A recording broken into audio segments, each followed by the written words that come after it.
दोस्तों जर्मनी एक rich country है मगर उसकी इकोनॉमी बहुत ज़्यादा स्लो हो रही है। इंडिया एक पुअर कंट्री माना जाता है मगर उसकी इकोनॉमी बहुत तेज़ी से बढ़ रही है। तो दोस्तों इस इकोनॉमी के गेम में जीत कौन रहा है और क्या ऐसे हिडन सिग्नल्स हैं जिसके बारे में कोई बात नहीं कर रहा है, जिसका आम इंसान की लाइफ पे इफेक्ट पड़ता है। तो आज मैं आपको इस वीडियो में बताने वाला हूँ कि इकोनॉमी कैसे काम करती है और क्यों जर्मनी और इंडिया अपोजिट डायरेक्शन में मूव कर रहे हैं। और एंड तक देखिएगा दोस्तों ये वीडियो, क्योंकि आपका नज़रिया ग्रोथ और इकोनॉमी को लेकर पूरा का पूरा बदलने वाला है। तो इकोनॉमी काम कैसे करती है? इकोनॉमी एक बहुत बड़े बाजार की तरह आप समझिए, जहाँ पर लोग काम करते हैं, पैसा कमाते हैं और उसी पैसे को वो खर्च करते हैं ताकि अपनी वो बेसिक नीड्स पूरी कर सकें। फिर आते हैं दुकानदार और बिजनेसेस जो प्रॉफिट कमाते हैं उन पैसों से जिन लोगों ने अपने बेसिक नीड्स के लिए खर्चा करा है जहाँ पर। फिर आती है एक तीसरी पार्टी जिसे बोलते हैं गवर्नमेंट। गवर्नमेंट बिजनेसेस पर और जो लोग खर्चा करते हैं उस पर टैक्स लगाती है। जहाँ पर वो टैक्स लगाती है वहीं से वो पैसे कमाती है ताकि वो रोड्स, हॉस्पिटल्स और इन जनरल बहुत सारी बेसिक नीड्स के लिए लोगों के लिए इंफ्रास्ट्रक्चर बनाए। अगर पैसा वहाँ पर चलता रहता है, वहाँ पर घूमता रहता है, सर्कुलेट करता रहता है, तब वहाँ पर इकोनॉमी ग्रो होती है। अगर वहाँ पर सर्कुलेशन पैसे की रुक जाए तो इकोनॉमी स्लो हो जाती है। ये बेसिक फंडा है इकोनॉमी का। दोस्तों किसी भी कंट्री के अंदर इकोनॉमी 3 इंजन पे चलती है और ये इंजन आपस में जुड़े होते हैं। कैसे? एग्जाम्पल के तौर पर पहला इंजन है स्पेंडिंग का। मतलब यहाँ के मैंने सुपरमार्केट से ये 4 नींबू का पैकेट खरीदा जिसकी कॉस्ट आई मेरे को 2 यूरो, और यहाँ पर थोड़ा प्रॉफिट कमाया बिजनेसेस ने जिस सुपरमार्केट से मैंने ये खरीदा, और थोड़ा सा टैक्स जो गवर्नमेंट ने मुझसे लिया जो था 40 सेंट के करीब, मतलब 40 रुपए के करीब। अगर मैं फ्यूचर के अंदर 4 की जगह 6 नींबू खरीदता हूँ तो गवर्नमेंट को और सुपरमार्केट को हल्का सा सिग्नल मिलेगा कि हमारी शायद अब टाइम आ चुका है कि हम और लोगों को जॉब दें। सुपरमार्केट ये बोलेगा कि अब मुझे शायद एक्सपेंशन करना पड़ेगा, मुझे लोगों को और रखना पड़ेगा क्योंकि अब मुझे शायद 4 नहीं शायद 6 नींबू पैक करने पड़ेंगे फ्यूचर के अंदर। और अब चलते हैं हम अपने दूसरे इंजन पर। दूसरा इंजन का नाम है कंपनीज का इन्वेस्टमेंट। अब अगर मैंने कंपनी को हिंट दिया या सुपरमार्केट को इस केस में हिंट दिया कि आप मुझे फ्यूचर के अंदर 4 नहीं 6 नींबू का पैकेट दो, मैं वो खरीदना चाहता हूँ, तो अब सुपरमार्केट क्या करेगा? वो इन्वेस्ट करेगा अपनी एक नई मशीन्स में, अपने लोगों में, उनको ट्रेन करेगा कि अब आप 4 की जगह 6 नींबू का पैकेट बनाओ। तो ऐसे वो एक्सपैंड करते हैं, वो लोगों को जॉब देते हैं। और जब इंजन 1 मतलब जब मैंने खर्चा करा था नींबू पे तो सुपरमार्केट को एक सिग्नल मिला। अब जब सुपरमार्केट को एक सिग्नल मिला तो उन्होंने थोड़ा सा एक्सपेंशन करा। अब जब सुपरमार्केट एक्सपेंशन करता है तो गवर्नमेंट को लगता है कि अब इकोनॉमी में थोड़ा बूस्ट आ रहा है, मतलब जो गवर्नमेंट अगर टैक्स कलेक्ट करती है वो अब बढ़ जाएगा, क्योंकि जब लोग ज़्यादा खर्चा करेंगे तो सुपरमार्केट के पास में ज़्यादा पैसे आएंगे, प्रॉफिट्स आएंगे, और उस प्रॉफिट पे हम ज़्यादा टैक्स ले सकते हैं। और वो जो इंजन 1 और इंजन 2 जो भी अपना प्रॉफिट या जो भी अपनी स्पेंडिंग पे टैक्स देते हैं, वो इंजन 3 मतलब जो गवर्नमेंट है वो स्पेंड करती है रोड्स बनाने में, इंफ्रास्ट्रक्चर बनाने में, हॉस्पिटल्स बनाने में। और अगर मैं यही 4 नींबू की जगह या यही 6 नींबू की जगह मैं अगर 2 नींबू खरीदूं तो गवर्नमेंट को एट द एंड, जो मतलब हमारा इंजन 3 है, उसको ये सिग्नल मिलता है कि अब मेरा टाइम है कि मैं सब कुछ रिड्यूस करने वाला हूँ, क्योंकि मुझे लोगों से टैक्स कम मिलेगा। अब वो 40 रुपए की जगह हमें शायद 20 रुपए ही मिलेगा टैक्स में। कंपनीज को ऐसा लगेगा कि अब शायद टाइम आ गया है कि थोड़ा रिड्यूस करने का, क्योंकि लोगों के पास में इतनी ज़्यादा डिमांड नहीं है। तो ये डिमांड और सप्लाई की चेन जो है वो साइक्लिक होती है, मतलब इकोनॉमी जो है वो है साइक्लिक। ये कभी ऊपर जाती है, कभी नीचे आती है, कभी ऊपर जाती है, कभी नीचे आती है। और गवर्नमेंट के पास में एक बहुत ही स्पेशल टूल होता है जिसे बोलते हैं सेंट्रल बैंक। और सेंट्रल बैंक का काम ये होता है कि इस इकोनॉमी के ऊपर और नीचे जाने को बैलेंस करके रखना, और वो अगर वो अच्छे से करते हैं तो इकोनॉमी बैलेंस रहती है और ग्रो होती है स्लोली।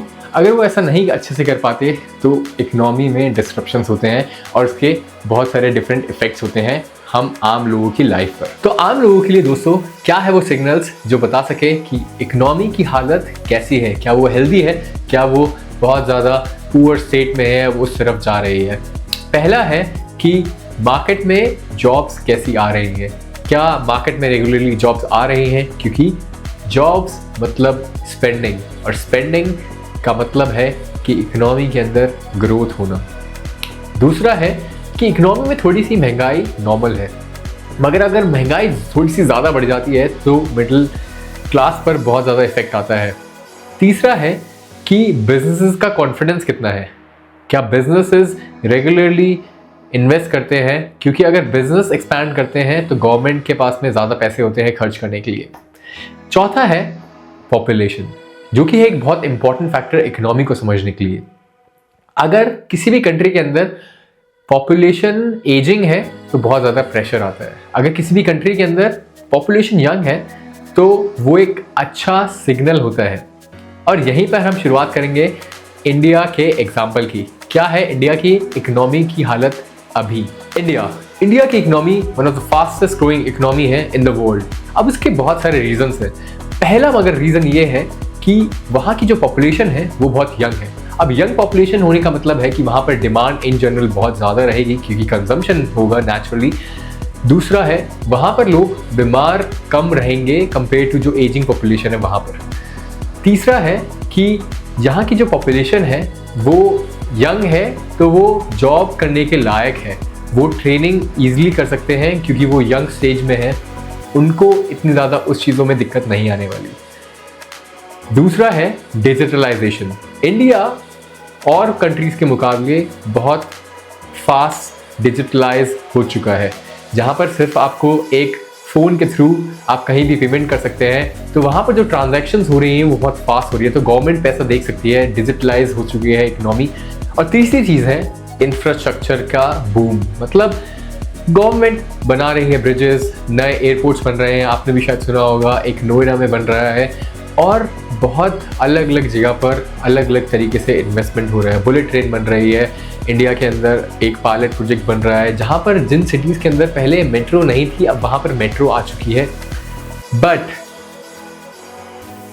इसका मतलब ये नहीं है कि इंडिया पूरी यूनिफॉर्मली डेवलप हो रहा है या ये जो सिग्नल्स हैं ये ट्रू है।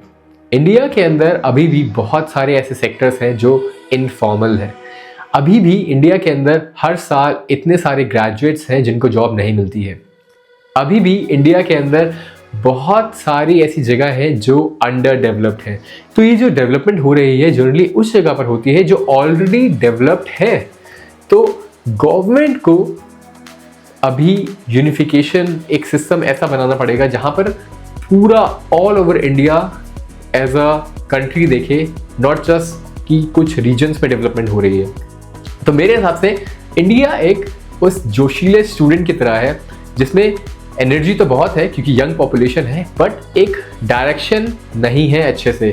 वहाँ पर कोई मेंटर नहीं है इंडिया के पास में जो उनको गाइड कर सके कि आप ऐसा कर सकते हैं, क्योंकि इंडिया के पास में अभी भी अपनी रिसर्च फैसिलिटीज़ नहीं है। और वो तब आता है जब एक कंट्री रिसर्च पर या स्कूलिंग पर या एजुकेशन पे ज़्यादा पैसे खर्च करती है, और उसके बाद चीज़ें बदलनी शुरू होती हैं क्योंकि वक्त के साथ में एक्सपेंशन होता है, क्योंकि डिस्कवरीज होती हैं, लोगों की प्रॉब्लम सॉल्व होती हैं, और इस वजह से कंपनीज प्रोडक्ट्स बनाती हैं और प्रोडक्ट्स लोग फिर खरीदते हैं, और फिर वही साइकिल एक बढ़ती चली जाती है जिसे हम बोलते हैं एक इकोनॉमी में ग्रोथ आना।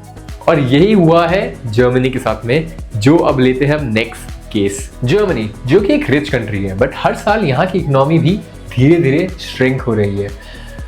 बट इसके क्या रीजंस हैं उसको समझने से पहले हम चलते हैं कि जर्मनी फर्स्ट प्लेस में इतनी ज़्यादा स्ट्रॉन्ग इकोनॉमी, एक छोटी सी कंट्री इतनी ज़्यादा एक्सपैंड या इतनी ज़्यादा स्ट्रॉन्ग या रिच कंट्री कैसे बनी। वर्ल्ड वॉर 2 के बाद जब जर्मनी का इंफ्रास्ट्रक्चर बिल्कुल ख़त्म हो चुका था तो जर्मनी को लोन्स मिले। जर्मनी का पहला जो इन्वेस्टमेंट था वो ये था कि जर्मनी ने हमेशा एजुकेशन और रिसर्च पे ध्यान दिया।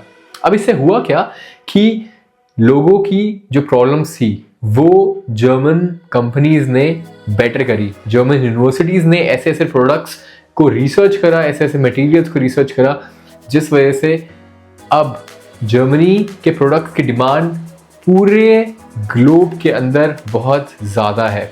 आप जर्मन कार्स ले लीजिए, आप जर्मन केमिकल्स ले लीजिए, इवन जर्मनी बर्तन बनाने में भी बहुत अच्छी है। तो इस वजह से जर्मनी को धीरे धीरे करके इन लोगों ने हर एक लाइफ के एस्पेक्ट पे काम करा, उस पर रिसर्च करी, एजुकेट करा लोगों को, वहाँ पर सिस्टम और स्ट्रक्चर्स बनाए, और इस वजह से जो इकोनॉमी थी वो बहुत हेल्दी होती गई। बट अब धीरे धीरे यहाँ की इकोनॉमी पे ऐसा क्या हो रहा है कि यहाँ की इकोनॉमी श्रिंक कर रही है। मैंने आपको पहले कुछ रीजंस बताए थे जो सिग्नल करती है कि हेल्दी इकोनॉमी को हम कैसे देख सकते हैं, बैड इकोनॉमी को हम कैसे देख सकते हैं। क्या रीजंस है वो कि जर्मनी की इकोनॉमी अब धीरे धीरे स्लो हो रही है। पहला रीजन ये है कि दुनिया की कुछ इकोनॉमी में से जर्मनी एक इकोनॉमी है जिसकी 50% से ज़्यादा जीडीपी बाहर से आती है। मतलब क्योंकि जर्मन प्रोडक्ट्स इतने ज़्यादा स्ट्रॉन्ग और इनकी मार्केट में डिमांड इतनी ज़्यादा है कि सभी लोग इनके प्रोडक्ट्स खरीदना चाहते हैं। इस वजह से जर्मन प्रोडक्ट्स की जो ग्लोबल डिमांड है वो बहुत ज़्यादा है। इस वजह से जो बाहर से जर्मनी के वास्ते पैसा आता है वो बहुत ज़्यादा है। और अगर कभी भी ग्लोबली कोई भी चैलेंजेस आते हैं, मतलब अगर कोई भी वर्ल्ड वॉर्स होते हैं या कोई भी कंट्री एक दूसरे पे ट्रेडिंग वॉर करती है, तो जर्मनी सबसे पहले इफेक्ट होती है क्योंकि इसकी इकोनॉमी बहुत ज़्यादा डिपेंडेंट है ट्रेड पर।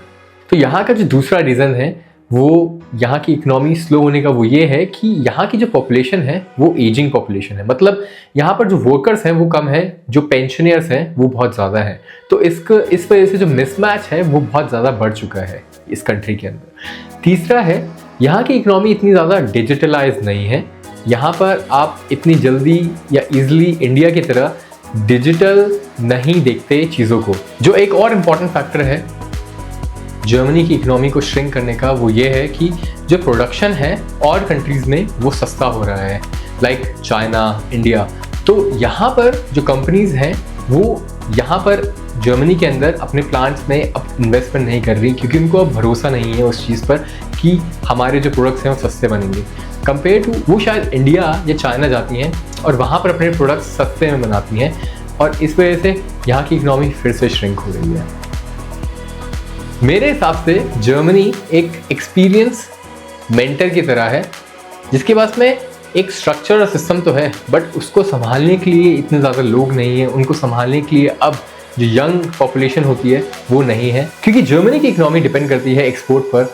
वहाँ पर वो लोगों को सस्ते में प्रोडक्ट्स नहीं दे पा रहे हैं कंपेयर टू चाइना या इंडिया, और इस वजह से भी यहाँ पर उनके जो सिस्टम है, जो इनकी इकोनॉमी है, उस पर इफ़ेक्ट पड़ता है।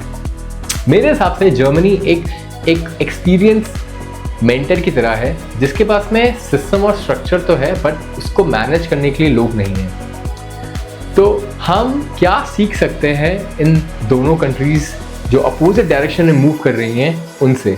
इससे हम यही सीखते हैं कि अगर आपकी कंट्री रिच है इसका मतलब ये नहीं है कि सक्सेस की गारंटी है, but on the other hand अगर आपकी कंट्री पुअर है तो इसका मतलब ये नहीं कि फेलियर गारंटीड है। और यहाँ पर हम सीख सकते हैं कि एक स्ट्रक्चर, एक सिस्टम बना के रखना ताकि आपकी इकोनॉमी मैनेज हो सके, वो एक इम्पॉर्टेंट फैक्टर है। जहाँ पर इंडिया है एक तरफ जहाँ पर यंग लोग हैं, एनर्जी बहुत है, बट उनके पास में एक सिस्टम और स्ट्रक्चर नहीं है। On the other hand side Germany है जहाँ पर सिस्टम और स्ट्रक्चर तो है बट उनके पास में यंग लोग नहीं हैं। तो मेरे हिसाब से अगर ये दोनों कंट्रीज कोलैब करती हैं तो बहुत ज़्यादा फ़ायदा उठा सकती हैं, और जो कि ऐसा हो भी रहा है। बट आपके हिसाब से आगे के 10 साल के बाद आपको क्या लगता है कि इन दोनों इकोनॉमीज़ में से कौन विनर होने वाला है? कमेंट करना मुझे मेरे कमेंट सेक्शन के अंदर। और अगर आपको ये वीडियो हेल्पफुल रही हो, आपको इससे थोड़ी नॉलेज मिली हो, तो लाइक करिए, सब्सक्राइब करिए मेरे चैनल को, शेयर करिए अपने फ्रेंड्स के साथ में ताकि वो भी समझ पाएँ कि दुनिया और इकोनॉमी कैसे काम करती है। मैं मिलूंगा अब आपको अपनी नेक्स्ट वीडियो में। तब तक के लिए I am your the executive adventurer.